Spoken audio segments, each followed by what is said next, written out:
Sekarang sedang berada di makam Raden Ajeng Kartini, tepatnya di Bulu, Kabupaten Rembang.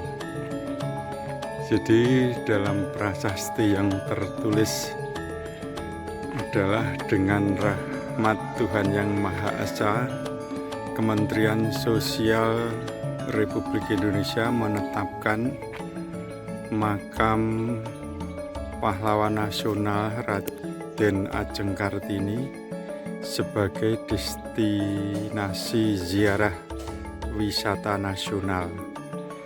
Ini ditetapkan pada tanggal 21 April 2017 oleh Menteri Sosial Republik Indonesia Khofifah Indar Parawansa.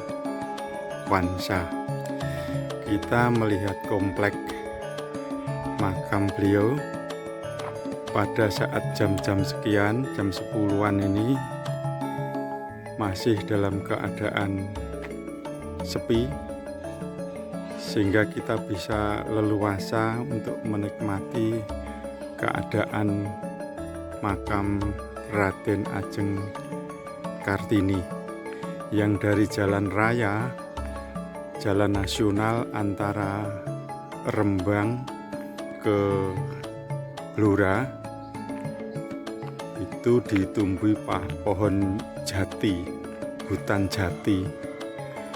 Namun pada saat akan memasuki komplek makam Raden Ajeng Kartini ini, kita melalui pohon-pohon kapuk randu itu, sehingga nuansa desa nampak sekali. Pada musim ziarah 21 April tentu ini suasana akan berjubel para peziarah yang berasal dari seluruh Nusantara, biasanya rombongan, sehingga ini sedang mencari waktu yang paling longgar untuk bisa mendekat ke makam beliau R.A. Kartini.